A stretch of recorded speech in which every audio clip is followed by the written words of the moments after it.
I want to say something heartfelt to my friend Artie. Yeah. I was going to say it to you off the air, and I probably should, but I'm not good off the air. Uh-oh, what is this, another intervention? No intervention. In fact, I was thinking about it. I don't want to intervene in his life. He's perfect. He's perfect. I've realized, I've come around. He's perfect for us, anyway. Exactly. Well, here's what I want to say to you. Go ahead. I'm going to get a little emotional about you. Really? I was thinking about yesterday's show. And I was very, very grateful to you. You stepped up a couple of times yesterday. You particularly shine with Beetlejuice when you went to war with him. This is all the black man's money I got. Gold money? It's my fucking money. So is your money. Fucking Jew. So is your tits. You look like a girl. So is your tits. You tell him, Beetle. Then your brilliant soliloquy of The Godfather, your complete memorization of entire scenes from The Godfather was totally entertaining. And that's great. And listen, you're here because you're funny, and certainly you earned your spot here, and everyone loves you. But you've done something that I was reflecting on you this past week. Really? Yeah, and you did something that I thought was terrific and makes the Howard Stern Show very special. And you would never guess what my favorite Artie moment was for the past, I don't know, last week or so. God, I'm dying to hear. Okay. The last week, I don't even remember. I think it might have even happened this week, but I have no... Was it when I shit my pants Thursday? No, don't get uncomfortable with this. I know. I'm already uncomfortable with it. I'd rather you insult me. We had the cancer kid in here yesterday, and I was here having a meeting with Tim Sabian. I was working on some of the ideas I have for the channel. And it must have been about 2 o'clock in the afternoon. And Tim said to me, Artie took the cancer kid, to lunch with a bunch of people yesterday. Right. Now, I mean, you didn't have to do that. The kid was thrilled and all of that. Well, wait a minute. I wanted to do that. Artie bogarted that from me, and I didn't get a chance. He hid that kid from me. Well, whatever. I was hiding him. Don't feel competitive. You've done your share. But you did that yesterday, and I yelled at the news department for not covering it, but in a way, they didn't cover it? I'm kind of glad they didn't, because it was a private thing, and that maybe it was even more special to this kid. Yeah. I said, how could Shuley sit there and eat lunch with you and not think to bring out his dumb tape recorder? And Shuley was at the lunch. He was there, yeah. The news could have had a half-hour special out of that. God knows what went on. What did Artie talk about? What did the kid talk about? What kind of newsman is Shuley? He's not. He's some sort of stand-up comic that nobody's ever heard of. And then I had a whole incident where Penny Crone grabbed me at about 2:30 yesterday in the afternoon and said, can I interview you about your tattoos? And I said to her, you know, it's funny. Artie just took the cancer kid to lunch. I'm shocked that nobody covered it. She goes, oh, my God, I was standing right here when that all went happened, and I didn't cover it. Oh, my goodness. She's still waiting for the tattoo story. She was right in the middle of the fray. She spent 5 hours waiting for the tattoo story. I turned my back, and then she starts crying hysterically. What? Because she was very upset with herself for not. I said, Penny, my point in bringing it up wasn't sometimes you don't see something, you know, and maybe your point in not covering it was sort of a nice thing to happen to this cancer kid.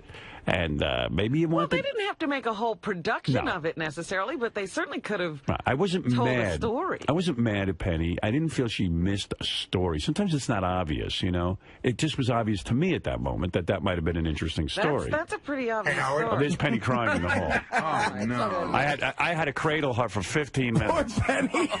I think she's losing it on this job. Oh, yeah. She's losing it. She's a terrific woman. I think she lost it in the 60s, but this is not helping. But anyway, what I want to say to you, Artie Lang, Employee of the Week. Yes. Your funny factor yesterday, of course, was greatly appreciated by the whole audience. Right. But the favorite moments I had was when you did these two gestures. Your human factor. That no one really paid attention to. And I thought it was very special. That's nice. That's all I wanted to say. It was weird with the cancer kids because it's like they got a kick out of watching me eat. I could tell. Like every time I took a bite, they got excited for some reason. Where did you take them? We went to Del Fresco's, which is a great restaurant. That's a very expensive restaurant. And too. I'll tell you what, they treated us very nice. We had 10 people. They gave us a room all the way in the back. And yes, it was very expensive. But they couldn't have been cooler. They were both Yankee fans. We talked about the Yankees. And it's funny, like my guys are old timers to them. They're like, oh, the old timers timers like Craig Nettles and stuff. And it's funny. I ordered dessert in a way just to please them. I was kind of stuffed. And I said, these guys want to watch me eat a piece of cake. How many sodas did you have? I don't know. You know, I had a few sodas. I had a big veal chop, which was wonderful. What does a veal chop come with? Well, it's like, you know, everything is sort of a la carte. You got to order sides like a steakhouse. So I got a side of a shrimp cocktail, sauteed mushrooms. A side of shrimp cocktail? Yeah. Holy mackerel, a side. That sounds like another entree. That's at least an appetizer. Right. I like that it's a side. Yeah, go ahead. And, you know, and then I had a side steak. And then afterwards, they had that chocolate, warm, molten cake. Wait, you're skipping over the whole meal. You had a veal chop. I started out with the house salad, which there is covered in bacon. It's the most unbelievable bacon. Blue cheese dressing, or? I had vinaigrette, but I had a big roll with it and butter. How many rolls? I dunked in there. You know, they get those big steak restaurant rolls. About 2. Butter, you have to have the butter. I buttered it, absolutely. And the veal chop was fantastic. How thick? Oh, very thick. You've been there, Rob. It's great there. And a big shrimp cocktail, sauteed mushrooms, and then, I was a little full, and I had to go back to Jersey to deal with some business bullshit. And I said, these kids want to see me. They kept going, hey, Artie, you want a piece of cake? And I was like, all right, I'll have a piece of cake for the kid. Now, there's an interesting dynamic. You invite you invite these cancer kids, the cancer kid and his cousin, to go to lunch with you, but a lot of people glom onto the action, like Scott the engineer. Well, let me be fair about this. Yeah. Sal, the stockbroker, is a good guy. He was going to take. I think they were all going to take them out to Benihana. And yesterday, I felt good, and I had a little adrenaline going. I had some time to kill, and I said, let's all go eat. And they said, the cancer kids. I said, well, let's everybody eat. They were going to go to a restaurant further away, and I said, let's just go downstairs. And it's more expensive downstairs, and I don't want to, I don't want to force anybody into anything. So I said, look, I'll pay for it. Of course. It's on me. Is that when Scott perked and up? And then I asked Scott. And Scott I heard you glommed in. Wait a minute. Hold on. I asked Scott, and he said, yeah. Hold on a minute.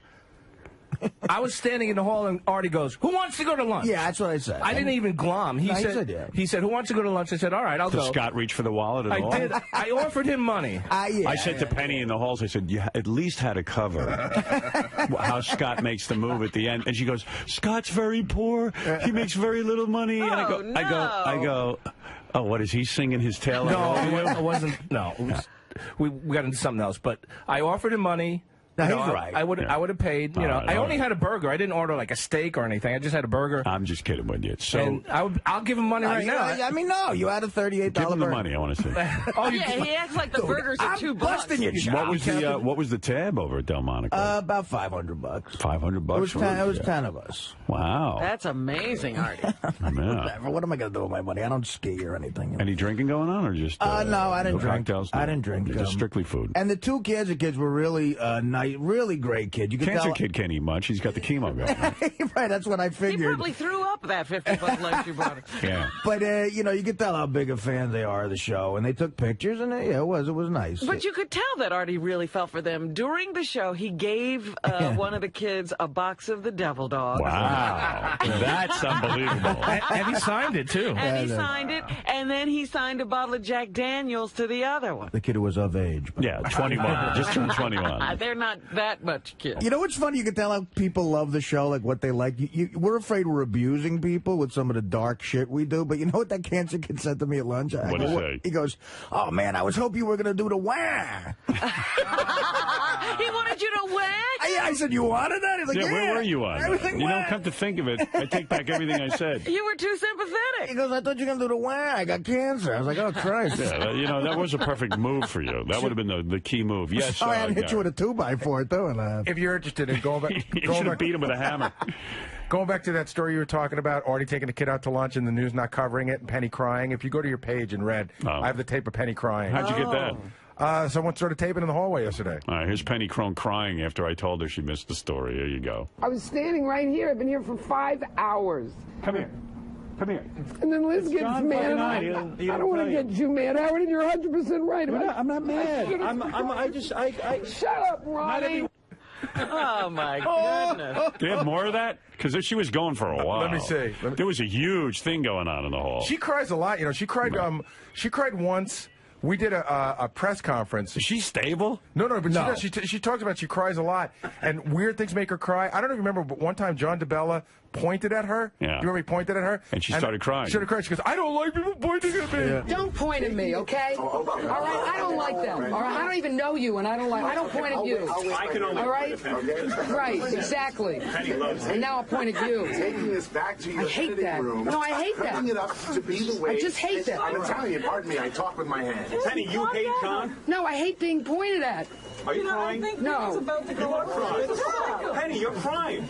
I am not. It's just. You're crying. You don't have multiple personalities, too? So she gets like, she's out there. You want to see her cry? Let her live with Artie for a month. I'm standing right here. I've been here for 5 hours. Come here. Come here.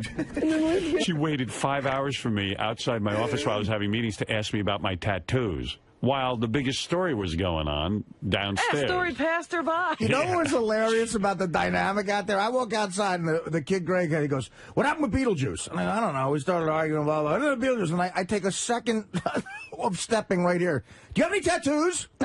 Yeah, right. I mean, it's like, I don't know. What are you talking about? I'm standing right here. I've been here for 5 hours. Come here. There I am. Come here. Oh. And then Liz gets mad. I don't want to get you mad, Howard, and you're 100% right. I'm not mad. Shut up, Ronnie.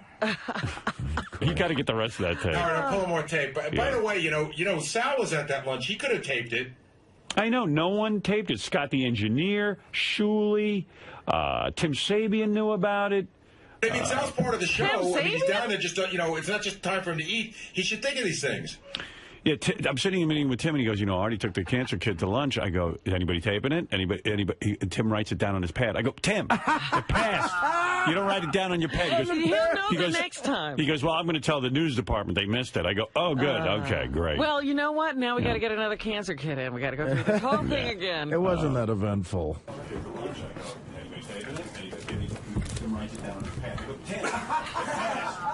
Yeah. Scumbag. What do you got in your hand? Howard didn't even catch on. That's okay. The audience did. Greg, fucking, here comes a guy over here.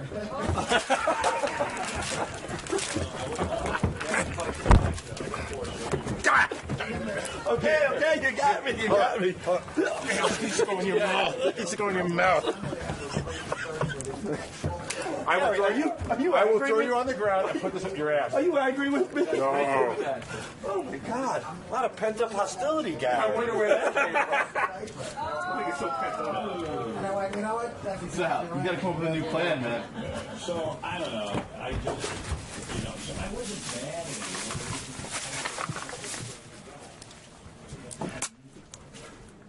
at you. Don't wait around to ask me about my tattoo. Don't be so stuck on your tattoo story.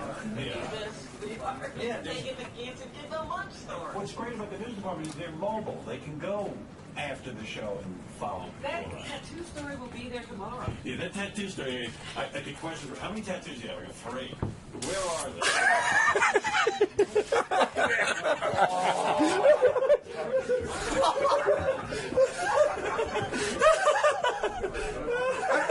Sub sandwich. I got you, Gary. I got you, man. I don't know why. The shit that should piss me off makes me laugh. Like, I think that's really funny. I don't know why.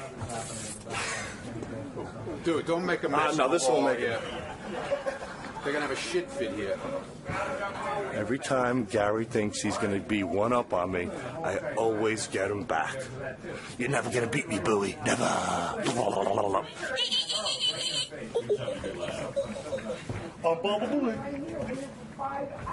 Well, I would have liked to have heard the conversation, a report on what you were eating. It would have been nice to hear the kids say, Artie, I thought you were going to hit me with the wing. The kid made a great joke, though. Like, down there they have those great desserts where they put that chocolate molten lava cake in this little, like, cradle of that looks like, a breading thing. Right. And it's I'm enjoying it and everything, and the cancer kid goes, that looks like Beetlejuice's diaper. And I went, oh. And I went, you know what? That's exactly right. That's exactly what it looks like. Yeah. So, I don't know. I just...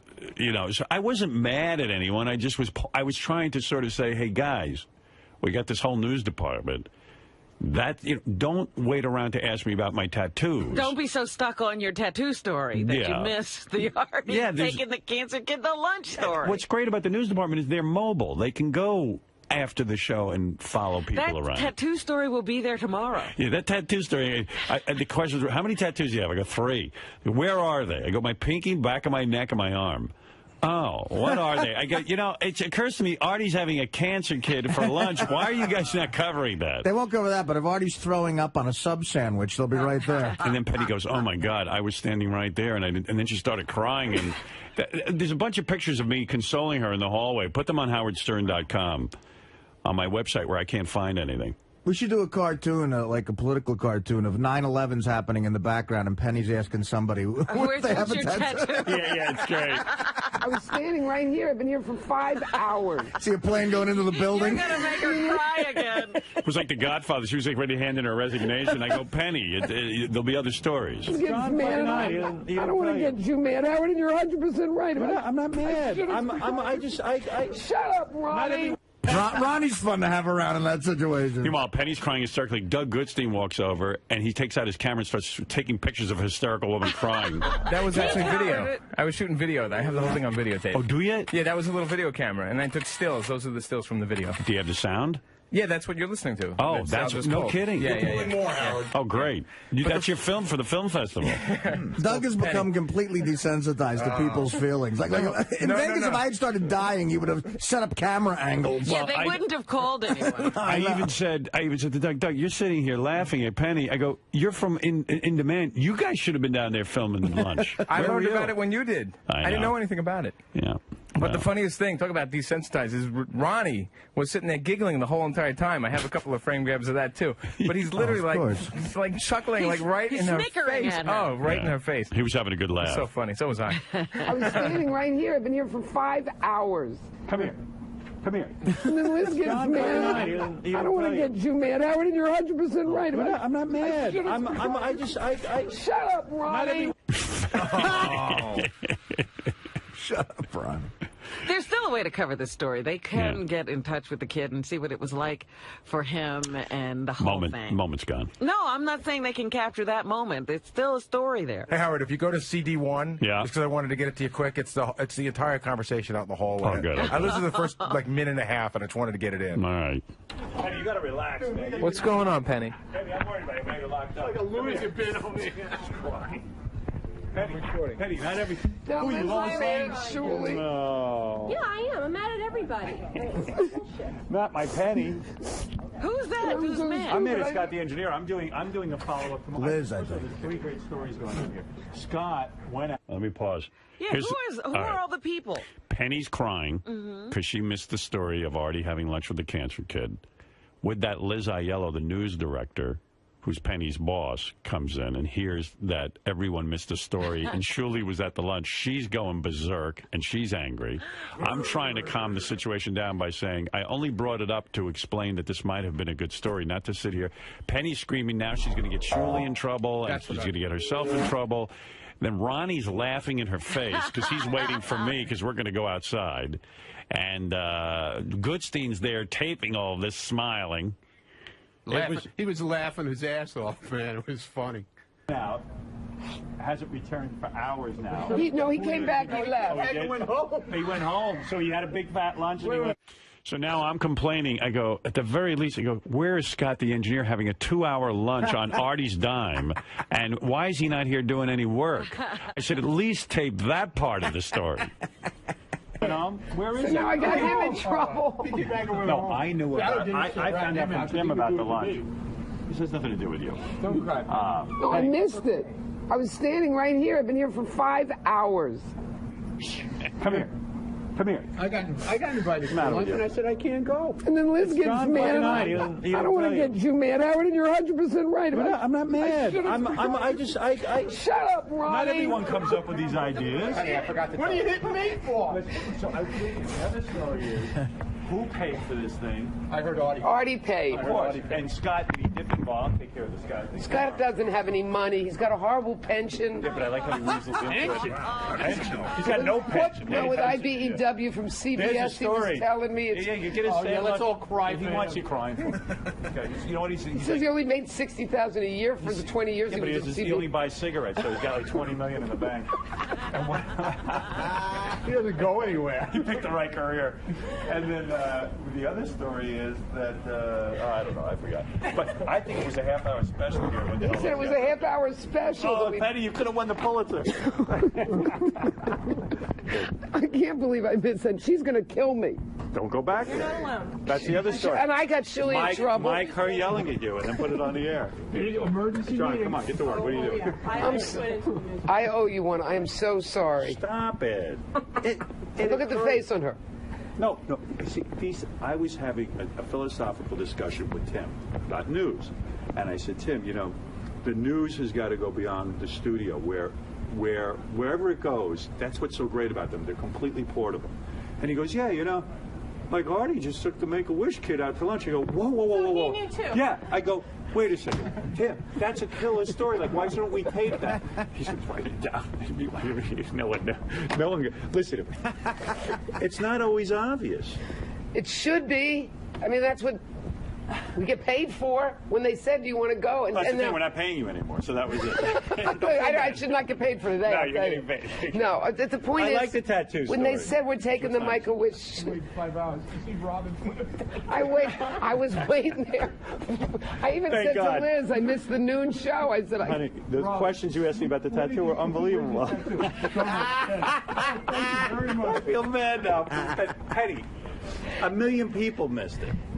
Well, Shuley now, did you yell at Shuley? Yes, I did. See? I yelled at the whole newsroom. Oh, great. That's fun. It's not you. You better go home. I was yelling at Tim. And then Tim's going to yell at me later. You're a low man on the totem pole. I felt so bad. Yeah.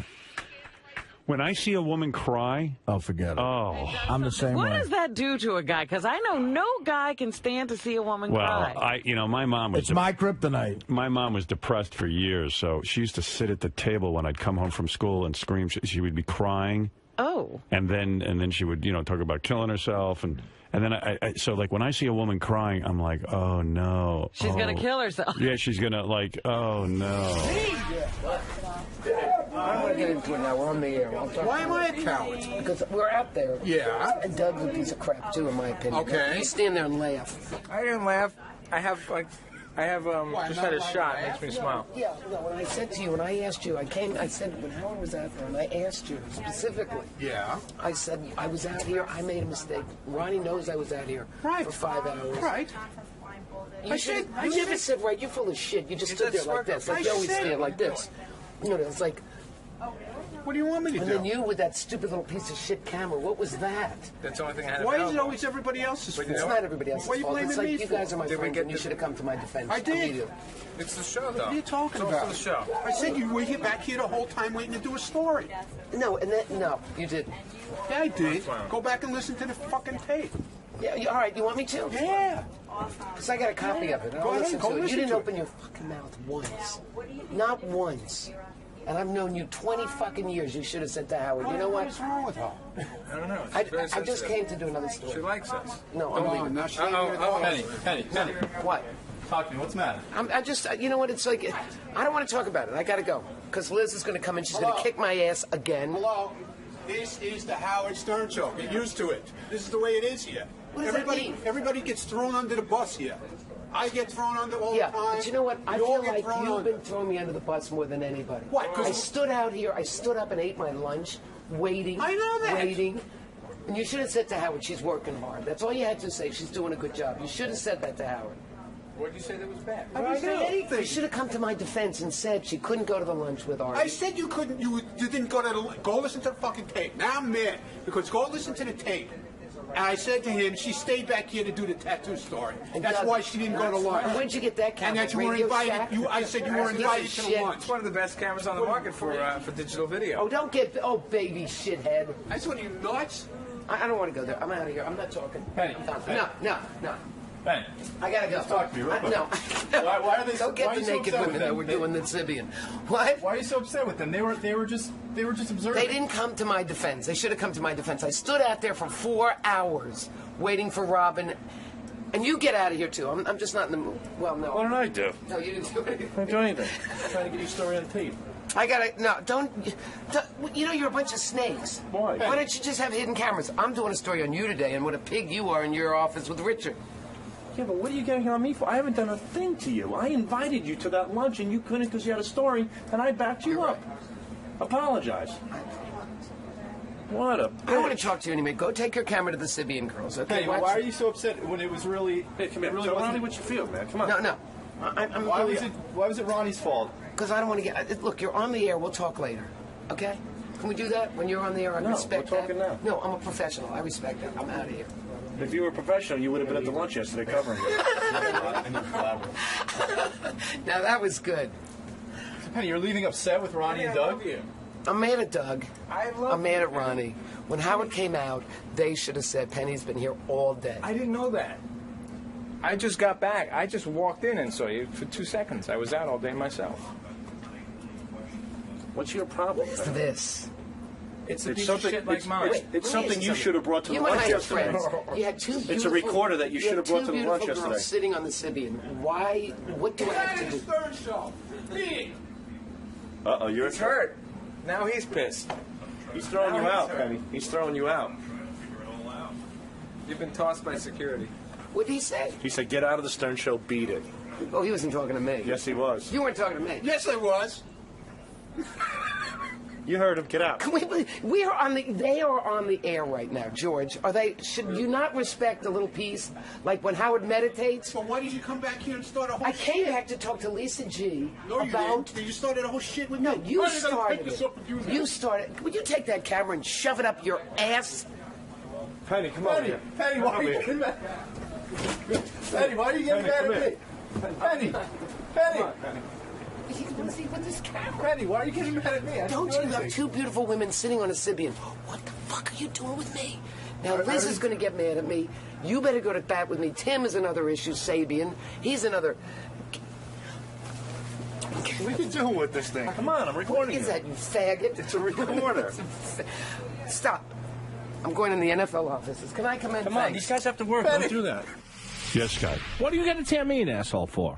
I mean, you Because know... you weren't here, you're glomming off Artie's Oh, free wait a lunch minute. for the The cancer second time kid. I've gone out to lunch since we've been here. No. I like to look around the room. Whoever's having a good time, I like to pick on.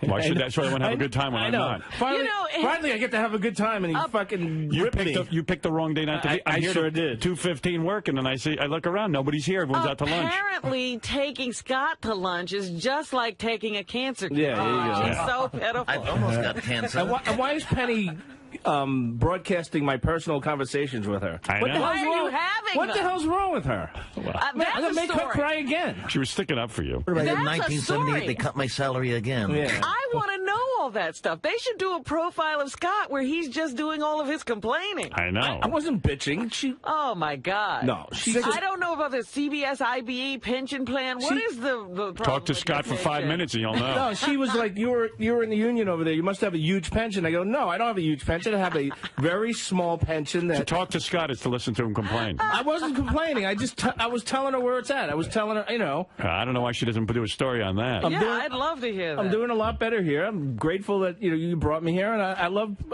working here. I told Penny, I go, boy, Scott picked a really good career. Sucks. My son goes, I want to do what you do. I go, no, you don't. I said, run for the hills. Have no money and not have a pension? Right, run for the hills. I said, you don't want to be in radio. Yeah, Scott bitches about his money situation to everyone. I mean, No, you just I haven't within bitched 3 to minutes. anybody. Everyone. That should be a story. Everyone. I used to hear bitch that. about it. Yeah. I haven't bitched to anybody since we've been here. Except Penny. Since I took the penny in. Yeah, except Penny. But I was bitching about my previous money situation. All right. Not the one now. It's You're always also- a bitch fest. You're also forgetting about last week's lunch, too. Oh. Twice. Right. I went out last week once with you, and this week. He's starting to like those free lunches with you. That was the only time, though. That was the first time last We've week. been here 2 months. Probably You've because had somebody 2 goes, lunches. Yeah, that's it. Artie makes more money than me. Let him buy me lunch. No, not at all. Not at all. I'd be glad to buy Artie lunch. I have no Anytime. pension. Anytime. Yes, Ralph. Oh my God, Scott is so dull. I know. Oh, look who's talking. You know what's so funny? he didn't even get to get roasted. Like, you bailed on his roast. Oh, yeah, you pushed No, I hate that door. If that door isn't fixed, I'm going to kill myself. You know what? We're working. Between the floor and the door, it is so noisy in here. The door will be fixed today. You don't hear it over the air. You don't? No, Thank not at all. God. God, it drives me I don't know nuts. how you can. I hear it in here. It is loud. Hulk Hogan couldn't open it. I swear, you don't even hear it. I would hear that. You know me. Picky. Well, we hear it. Hey, can I just tell you something about Scott and finance and stuff? It's really funny.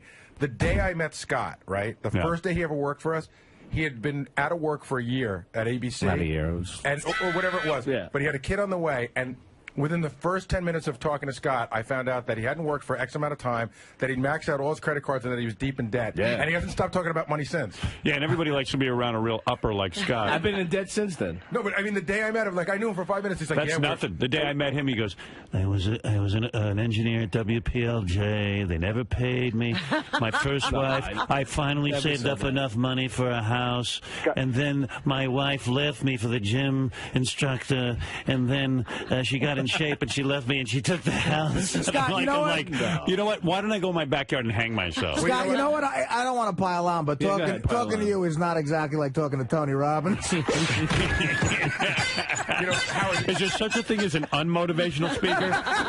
If you're like a room full of type A executives and they just want to chill, they just talk to Scott. Scott's for a guy who think a little bit too good about themselves. What about a career as an unmotivational There you speaker? go. Listen, you can make a lot of money that way, You're right? right. You could transfer guys who are arrogant assholes. Yeah, for people who work too hard and workaholics, you lecture them on the joys of doing nothing. That's right. And complaining. The other rap with Scott, you're going back to what he was at ABC as an engineer. I got before that, he worked in recording. You know what I mean? I've gotten that rap too. Which was a much higher level of what he's than what he's doing But the now. best rap is how he finally bought a house and then the ex-wife took it. That's the best. She didn't take it. I know the whole story. Yeah. We had to sell it because she wanted the money from it. And do you know what that the apartment would be worth today? He told me a classic Stern Show history story too that he reiterated me yesterday. Once when he got the free toupee and a wig, and it did nothing but irritate his head. And it had to get pulled off. I said, "You got any money out of that?" He goes, "No, they just gave me the wig for." They gave him a free toupee, and he just got bumps on his head. Yeah, I said, "You got no money?" He's like, "Nah, they just gave me the wig for free." That irritated his head. And they glued these snaps to his head, and then he'd snap in the toupee. Every time I take it off, it ripped my skin off of my scalp. Look at the bright side, Scott. At least they didn't do surgery on your head. But and then you knew it was toward the end of the week because Scott never cleaned the toupee for a whole week. No, I did. No, he would take it off and shampoo it, but I'd wash my car with it. But when he did it by himself, it looked really nasty. But then when the people came in who were the sponsor, they were embarrassed. They would fix the toupee. Right. It was great too because it didn't even look real for a second. No, there was a maintenance thing going on. They did the thing like they advertised for 6 months, but Scott kept it for another 6 months. Right. So then at that point they're like, "Listen, you're on your own." And there was a maintenance that was pricey that Scott just didn't want to do. Correct, Scott? That's when my hair left me again. I think that's when we attached the fishing pole to it. Yeah, as soon as somebody wasn't a sponsor, they would bail out on Scott. Leave poor Scott in the lurch. But wait, now everyone's used to my full head of hair. And the thing was like you had to have it cleaned every 3 months, and it was like $100. And Scott's like, "I'm not paying that." Scott You know what I was loved? constantly leaving him. What I loved about him was that he would then, after wearing the hair for 6 months, since they wouldn't pay for it anymore, he took the hair off, and then he looked balder than ever because we were used to the toupee. It's terrible. Suddenly it was like, oh my God. It was so funny. We had so much fun with I look at Scott's pictures bald of head. me with that now, and I'm like, how did I ever Hey, want Scott, to wear that thing? Scott, I was could you do it again just for old time's sake? Yeah. Well, all I Where know is that thing? like I would see him and he looked horrible with the toupee, and then he'd take it off, and I go, he looks even more horrible without it. I remember because it was like, when he first put it on, I'm like, you do look a little younger. It's funny. I brought in my wedding video. Working on that for In Demand. We're pulling clips from it. And Scott's at my wedding, and he's bald. Yet he looks like he has more hair. Like I think he's gone balder. Oh, of course he You know what I has. mean? But he's shaving remember it when off we now. had that one sponsor where Scott had to shampoo his head every night and scrub it to get some hair to come out? He had to scrub it and then suction cup it. No, but it was like a massager. It was like and he was convinced hairs were growing in. No, I see baby hairs. It's working. I see baby hairs. I was suctioning last night. I'm like a baby porcupine. Did you get paid for that? No, I never got paid for that. Look at my quills. I think it would be great, like, if you really started a business where you were an unmotivational speaker. You'd be the only one in the country, and you get up there and go, hello, executives. You are all working so hard. I'm here to teach you the opposite. The yang to your yin. I'm here to tell you that the words I can't are okay. I'm here to tell you that dreams are impossible. I'm here to say you too could be a loser. And it's no shame. There is an I in team. It's beautiful. And I'm a loser. It is beautiful for all of us to accept that we're just another cog in the wheel. I'm here to tell you that clouds have no silver lining. They all mean rain. So many of you have spent your lives searching for the spotlight, to stand out from the crowd. As one who has never stood out, I am here to tell you there's a lot less pressure if you live like me. Life is a black hole. Life is a big black hole that And I'm sucks. like a dust bunny under the bed. Now, in conclusion, I would like everyone to stand up and shout out, I am a loser. I want you to go to your windows and say, I'm mad as hell, and everybody yells back, who gives a fuck? I'm mad as hell, and I'm going to continue to take this. Howard, you know what's great about Scott? Everybody there is having the time of their life, except Scott. He still looks miserable. Yeah, everybody here is super happy and serious. You know I am what? very happy here. What, are you kidding me? Let me say this. I'm a When we got zippity-doo-dah. here, the first week we got here, or, you know, it was, I guess, one of those shows or days that we came in to learn the equipment. Yeah. We were all standing around and everybody was talking. And everybody had the same question for Scott. Was he going to be able to move faster here than he ever did at K-Rock? You know how slow he walks? And for the first week, Scott tried to quicken his pace. Now he's back to that same Yeah, then I pulled my back out, and that was the end of that. He almost had a heart attack. I wasn't comfortable moving quickly. Yeah, see what happened? For all of you executives who stress out and race from task to task, I'm here to tell you, slow down to a snail's pace. Do I look like Carl Lewis to you? No stress. When the world says move faster, I say, no way. Like, you know who needs Scott, unmotivational tape from Scott? Is that guy on that show, Blowout. Johnny, whatever. The Jonathan Hair Products guy. Right. He needs a few notches knocked off his fucking belt. What are you doing watching that show, Artie? I was watching it last night. Artie, we found your little gay spot. There's smoking hot chicks on it. Yeah, whatever. You know, if I can be of uninspiration to all of you at all, I want you to know that eventually the sun itself will burn out. There is no point to anything. And everything will go cold and will freeze. You will all die one day. Thank you and good night. Enjoy your penthouses. Global warming will make Manhattan underwater property. Yes, grow fins and gills like me. You just send Scott out to like the new school or like, you know, those places that have those little classes. Oh, the learning annex. Learning annex, yeah. I have learned. How old are you now? 53. I have learned in my 53 hard years of life that you will die, your children will die, and your hair will never grow back, despite any kind of suction cup life hands you. When others say, why not, I say, why? Yeah. No, when others say, why not, I just stare off at the wall.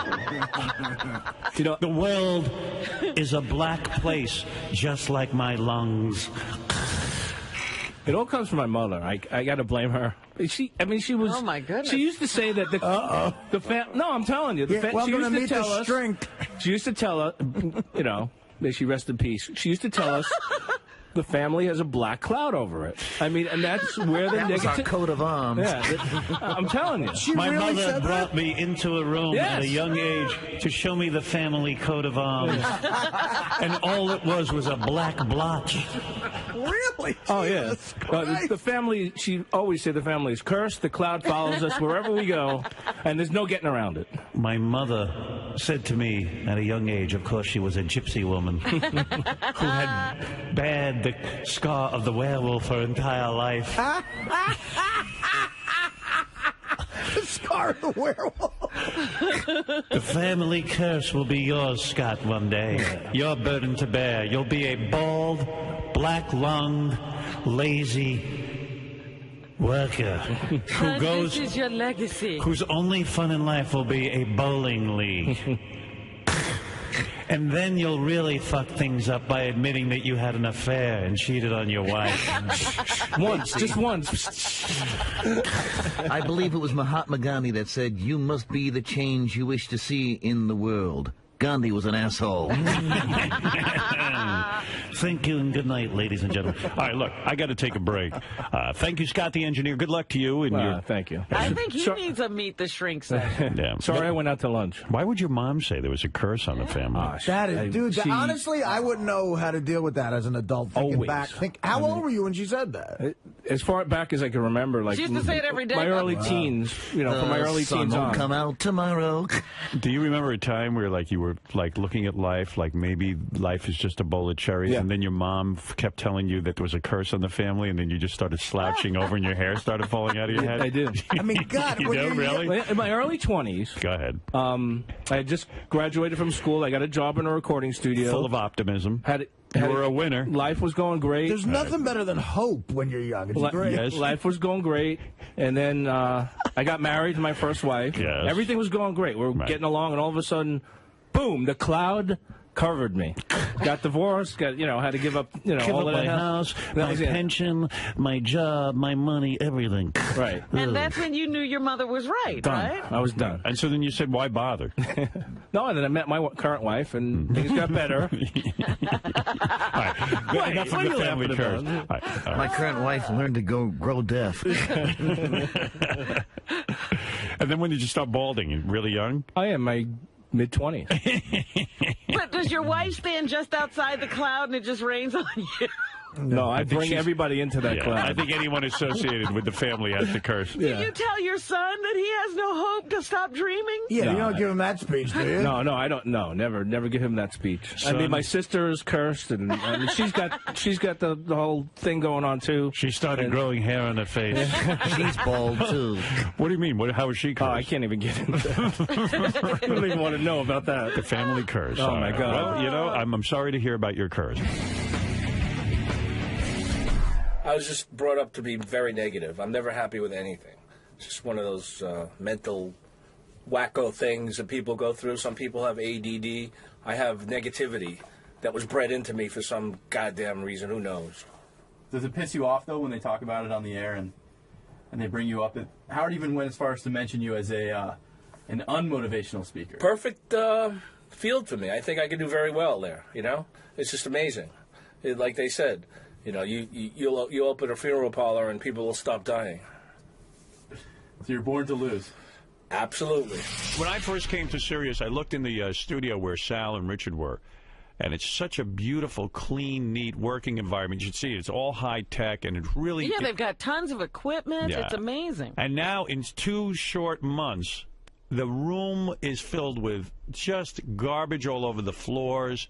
There's garbage everywhere. And really, Gary, the 2 guys today should go in there and clean out everything, throw everything out, and let's keep this place looking pristine. We got a nice work environment. You know what? I was going to talk to you about this. I think it is their office, so I didn't want to give them a hard time on it, but there's lots of pictures on the walls of, porn chicks and naked chicks, and I know the door is closed, but sometimes it's open, and it just didn't seem appropriate. Am I off? I don't mind the pictures so much. What I do mind is the intense garbage all over the floor. It's turning into a dumping ground.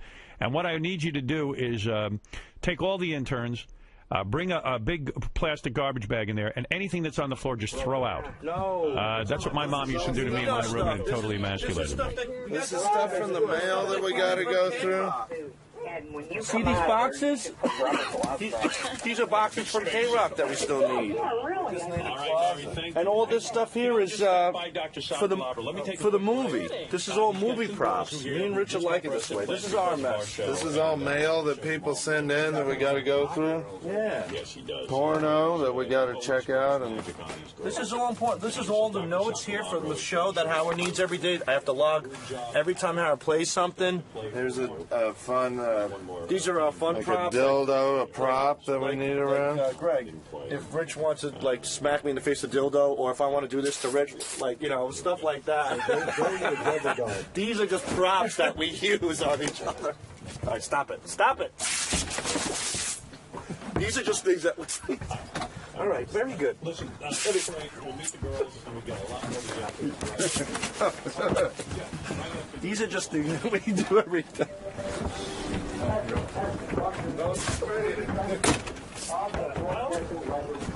We got him. What up? This show was made possible with firm donations from me. Now you're gonna eat this. Ow! Stop it! You're gonna eat it.